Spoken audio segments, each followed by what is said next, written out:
up a bit, because Parsons' involvement with the occult is a very, very interesting second hidden life. Theodor von Karman, who wrote an autobiography, maintains that he never knew of any occult activities of Parsons until the FBI came to him during the espionage investigation, wanting to find out about this fellow who had earlier worked for von Karman, and told him about it. Molina, in the memoirs that he has written, only has allusions to the fact that he knew anything about Parsons' second life. And as a result, it is as if Parsons deliberately, and maybe he did, drew a line and maintained two, almost schizophrenically, two separate activities. One in which he was rocket scientist by day, and by night he was the mystical master of the local lodge of Aleister Crowley's. Which raises then, well, when did he start doing that? How deeply was he involved? What in fact did he do? How deep into magic did he get? He got pretty deep, probably as deep as I can imagine, because of his own expectations. Sometime in the late 1930s, he was introduced to a book of Crowley's. He read it, and it struck a very responsive chord in Parsons. And apparently one of the things that Parsons looked at the world in a much different way than you might imagine. Frank Molina had forced upon Parsons the keeping of notes. Parsons wanted to fire rockets. He wanted to mix chemicals. He's kind of, if you will, like the kid with the chemistry set. I don't care what it is or how it works, I just want to see a flash and bang. Well, Parsons seems to be that way, but he got really good at that. And the other part of it was he wasn't really sure why it happened, but he knew that if you did things just in the right way, if you physically manipulated these things, it'd work. Now, let me tell you a story that kind of relates to that, because there's a Caltech professor who had gone to work as the chief scientist at Aerojet by the name of Fritz Zwicky. And Zwicky relates in an oral history interview that he recalls Parsons, at the time they were going to do a test firing of one of the JATO units for Aerojet, going out and performing a chant to the god Pan immediately preceding the test firing, supposedly bringing down the good wishes of the gods so that that firing would go well. Well, that doesn't square very well with the rational approach of, if you do everything right, you set all the gauges, you set all the controls on the system, you assemble it correctly, you mix the right powders together, you put them in the right proportions, which you've very carefully measured, it'll work.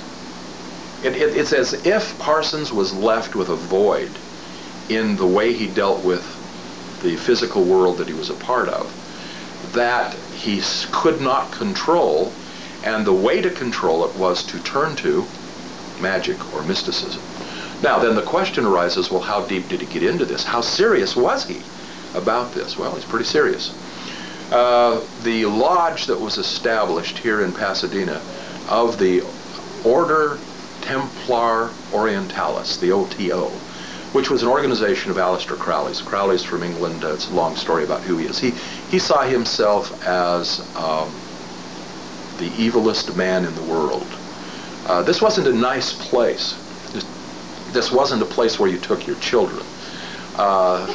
This was a place where you went for fun and games that might include sexual escapades, experiments with the effects of alcohol, marijuana, and various and sundry drugs. For what reason? To have a mystical experience. And along with that came robes, chants, foreign languages, arcane knowledge, initiation rites, magical instruments, about as much as you can imagine. And that lodge functioned for during the 1930s. Parsons and his wife became a part of it, and moved up in the ranks, was initiated, became a practitioner, became good at it, and eventually displaced the lodge master and became appointed by Crowley at a distance of the master of this local lodge. And in about 1941-42 moved into a beautiful mansion on South Orange Grove, which became the home of the lodge, and which Parsons in turn rented out to various and sundry bohemians who came to live there and were a part of an organization that came and went, shifted and changed, but surely would have been considered strange, offbeat, out of the ordinary. Then you start getting some pejoratives like kooks and crazies, and they do things up there you don't want to know. Neighbors began calling the police. There was a party that lasted 5 days, and those people were running around outside naked. There's a woman up there who's jumping back and forth naked over a fire that they've built in the front yard. Coming in bed. Well, the police went up, and what they heard and what they found and what they decided was, we're a religious organization. We have certain rituals that we practice, but we're not subversive. We're not doing anything that is corrupting of morals. And they agreed with that and said, well, freedom of religion, nice, honorable folks, well-connected. And then comes in this thing of, well, there were lawyers and attorneys and who all else might have been members of the lodge that pulled a few strings, and the police went away and things were okay. Parsons continued and became the lodge master, and into the picture then comes another individual who Parsons in his own writings never really identifies. Simply he identifies him as his assistant.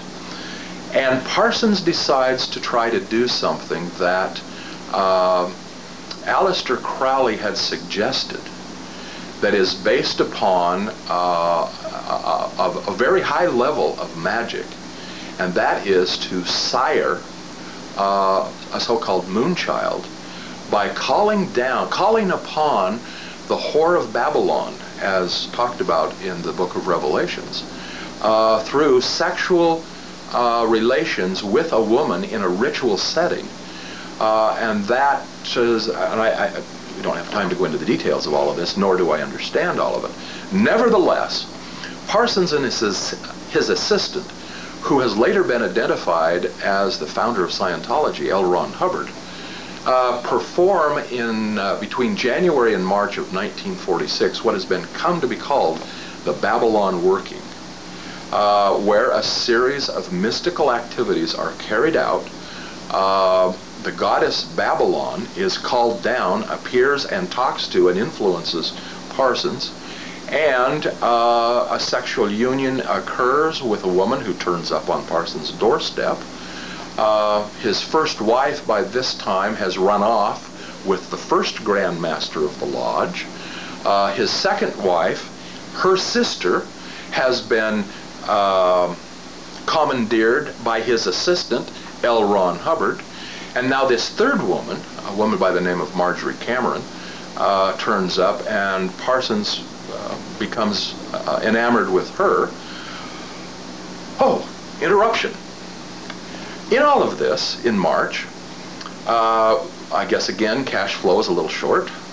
Parsons and Hubbard decide that there's something that they could do to change this, and that is they'll pool their resources, form a corporation whose purpose is to go to the East Coast, buy yachts, sailing vessels, and transport them to the West Coast and sell them at a profit.